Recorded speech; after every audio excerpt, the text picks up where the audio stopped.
Денес тука во Брисел, во седиштето на НАТО, продолжува вториот дел од министерскиот состанок на министрите за одбрана на земјите членки на НАТО. Денеска тука може да се каже и дека главна звезда е американскиот секретар за одбрана Еспер, кој ја врши моментално таа должност и кој денеска дојде и се сретна со генералниот секретар на НАТО Јенс Столтенберг. Генералниот секретар денеска кажа дека тука министерскиот состанок ќе продолжи со оние исти теми кои се очекуваат, кои се најавија и вчера. Тоа е проблемот со договорот за нуклеарно оружје од среден дострел со Русија, проблемот со трошоците на НАТО, со трошоците за одбрана на земјите членки. Исто така ќе се разговара и за ситуацијата во Авганистан, но и за ситуацијата во Иран. За време на пречекувањето на американскиот секретар за одбрана од страна на генералниот секретар на НАТО беше укажано исто така дека овие проблеми ќе бидат на врвот на агендата на овој министерски состанок, а исто така, иако НАТО не е директно инволвирано во ситуацијата во Иран, тие ќе разговараат за таа тема, бидејќи таа тема е во моментов приоритет на Соединетите американски држави, па така ќе се отвори и во НАТО. Да видиме прво изјавата на генералниот секретар и на секретарот за одбрана на Соединетите американски држави, Еспер.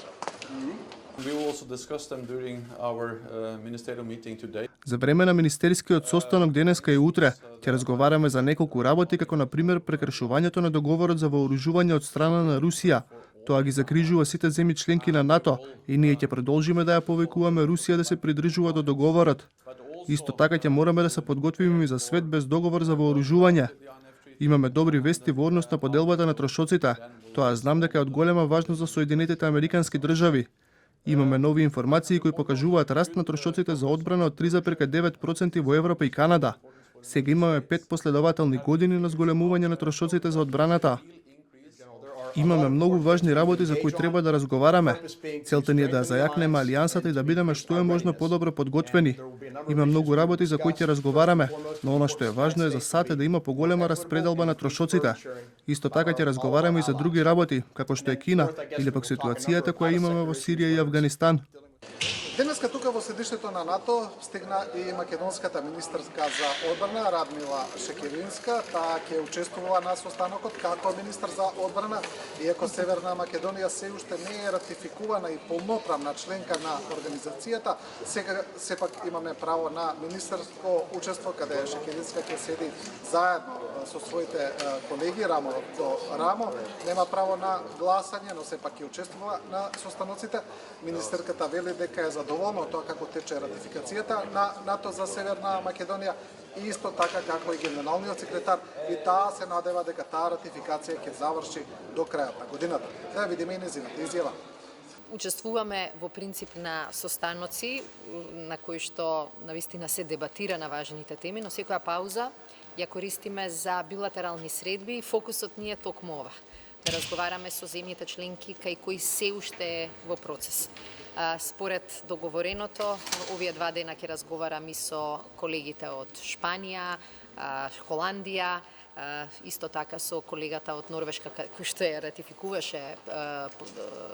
го ратификуваше протоколот, како и Полска. Меѓутоа, во право сте, главниот фокус го ставаме на Италија, исто така, Шпанија, Холандија, земјите кои што се уште треба да го завршат процесот. Со сите нив досега сме разговарале, ниту една нема дилеми. Пораката од Соединетите американски држави вчера потврдена е многу силна и таа порака влијае и кај останатите земји членки. Да, министерскиот состанок продолжува и денес, утре ќе биде неговиот крај, тогаш ќе биде одржана и завршната пресконференција на генералниот секретар Јенс Столтенберг и тогаш се надеваме дека ќе имаме појасни информации за тоа што ќе се случува во однос на односите НАТО-Русија, на тоа какви мерки ќе превземе алијансата, како што беше најавено, доколку Русија продолжи да го прекршува договорот за нуклеарно оружје, а исто така се надеваме и се разбира за некоја нова порака и за Северна Македонија.